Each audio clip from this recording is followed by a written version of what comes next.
anigu waxaan ka mid ahay waalidiintii ardadu ay maartay ilmahooda wax ka barteen Ilays Academy dadkii ugu horeeyay ka mid ah isdhihi karaa laba gabdhood ay iga baxday alxamdulillah midna jaamacadda Ingiriiska dhigata hadartan scholarship level markii inta ka dhameysay iyo heshay scholarship jaamacadda Ingiriiska ku taalay dhigata hadartan way dhamay rabtaa bachelorkeedii insha Allah next year waxay galaysaa bilaabaysaa masters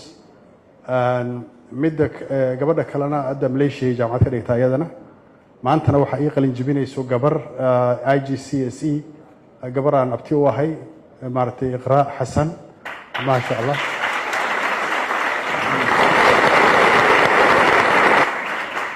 maanta waxaan u nimid halkan inaan maartay u hambalyeeno ardada qalin jibinayso A level iyo IGCSE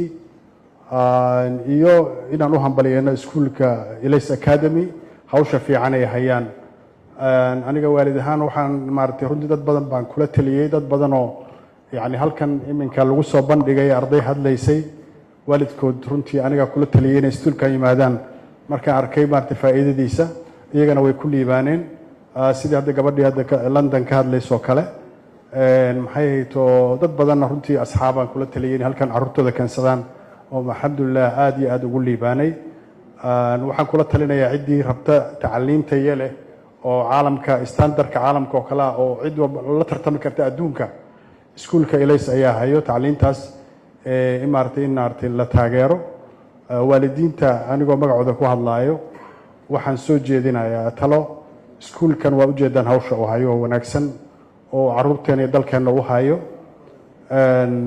support kala ma haysto annaga support waa waalidka ayaa support la rabaa inuu siiyo iskuulkan culaab badan oo dhaqaale ayuu hayaa si carruurteena wax u baro waa u jeedaan halkan 30 macallin ka badan soo safatay oo ajnabi ah oo dibadda laga keenay si carruurteena wax u baraan qarash badan baa ku baxo mushaaraadkooda hayntooda accommodationkooda maxaa la dhahaa dalku galkooda canshuur dawladdu ay ka rabto culaabtaas oo dhan ayaa iskuulka saaran kharashka aan bixinaana runtii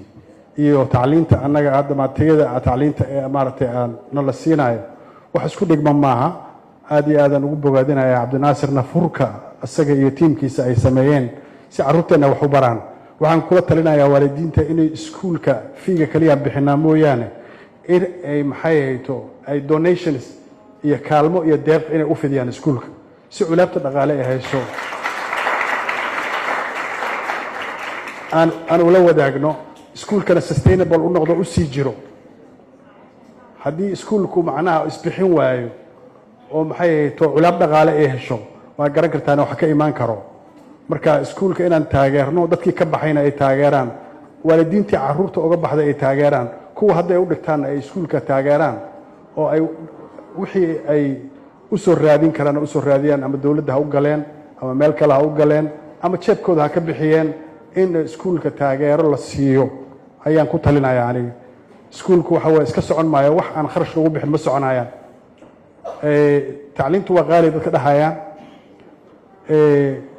laakiin waxa waaye wixii tayo leh qiimahooda ay leeyihiin tacliintu hadday qaali tahay waxaa la sheegaa inuu yiri madaxweynihii hore Kenya maxaa la dhahaa Jomo Kenyatta ayaa lagu yiri tacliintu waa qaali marka wuxuu yiri if education is expensive if education is expensive try ignorance bal haddii tacliintu ay qaali tahay bal jaahilnimadana fiiriya kharashkeedu kugu baxay marka jaahil tahay يعني culaabtan ku qabsan doonto mustaqbalka iyo dhibaatooyinka la kulmi doonto misaal kharashkaaga bixi doonto marka tacliinta waa inaan u hurnaa lacag dad baa waxay ku leeyihiin iskuulkan waa qaali laakiin waxa uu bixinayaa qaali ah marka intaasaan ku soo koobayaa waa mahadsanyahay iskuulka Ilays hambaliyo ardayda maanta qalin jabisay shukran